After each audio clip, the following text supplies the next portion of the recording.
Daugavpils novada skolas gatavas uzņemt audzēkņus jaunajā mācību gadā. Šajā mācību gadā savas skolas gaitas uzsāks 182 pirmklasnieki. Kopumā skolēnu skaits Daugavpils novada skolās šogad sasniegs 2000. Novada skolu pieņemšanas komisija Daugavpils novada pašvaldības izpilddirektores Vandas Kezikas vadībā apmeklēja novada izglītības iestādes, pamatskolas, vidusskolas, kā arī pirmskolas izglītības iestādes. Šīm mācību gadam ir gatavojušās visas izglītības iestādes, kā skolas, tā arī pirmskolas izglītības iestādes. Gatavību var novērtēt dažādi, protams. Ir, kur ļoti nopietni gatavojās sagaidīt savus bērnus pirmajā klasē. Un visās pārējās klasēs. To mēs redzējām pēc klašu noformējuma, pēc skolotāju sagatavoto materiālu, dāvanu tiem bērniem, kuri ienāks skolā. Gribētos atzīmēt tādas skolas, kuras ir patiešām ļoti gatavojušies un gatavi jaunam mācību gadām. Lāču pamatskola, Kālupes pamatskola, Naujenes pamatskola, Nīcgalis, Randenes pamatskolas. Randenē mums šogad arī ļoti nopietni darbi tika veikti vasaras periodā, jo no 1. septembra šī skola strādās vienā tikai ēkā. Tas ir ekonomiski, tas ir saimnieciski, un uz to mēs arī gājam un plānojam šos darbus. Svente, protams, mums tagad ļoti laba, skaista, piemērota bērnu uzņemšanai skola. Tajā pašā laikā, braukājot pa skolām, mēs atzīmējam un secinājam, ka priekšā mums vēl ļoti daudz darbu. Daudz skolas, kuras mums vajag izvilkt līdz labākam līmenim, teiksim, kā viņas fizisko vidi, teiksim tā. Arī Špogi vidusskolu gribētos atzīmēt, ka jāplāno, jādomā mūsu novada domai par ieguldījumiem iekšējā remonta veikšanai, jo skolā jau 21 gads nebija remonta. Un vēl varētu nosaukt dažas skolas.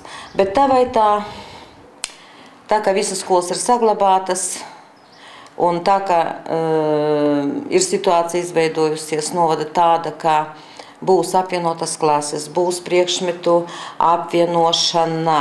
Nevarēsim, diemžēl, visās skolas notrificēt un apmaksāt individuālās skolotāju nodarbības, klases audzināšanas stundas, sagatavošanas stundām un daudz vēl dažādās pozīcijas. Šīs gads mācību būs tas gads, kad nopietni būs jādomā kā izpildu institūcijām, tā arī deputātiem par izglītības iestāžu tīkla attīstību. Gandrīz visās izglītības iestādēs šovasar ir veikts kosmētiskais remonts.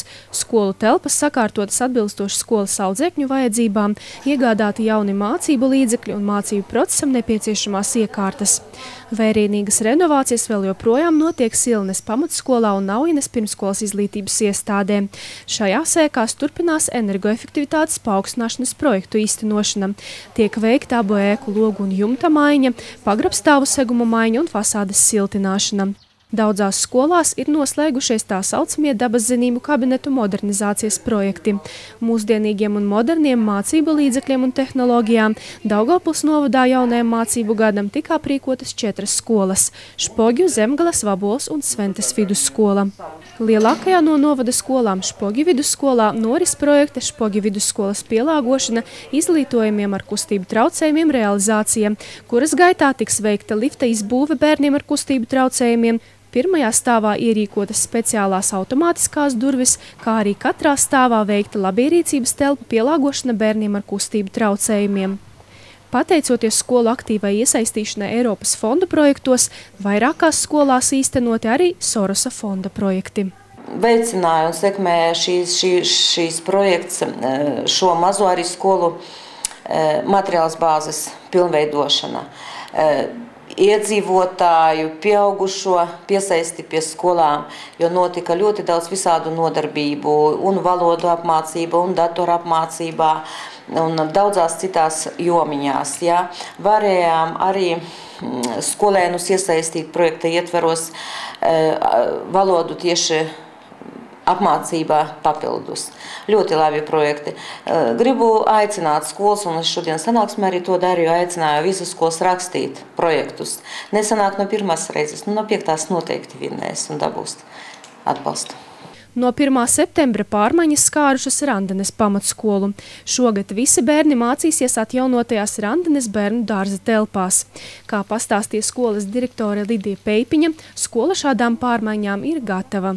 Nākotnes perspektīvā Randenes pamatskolas vadība plāno ieviest vides izglītības programmu.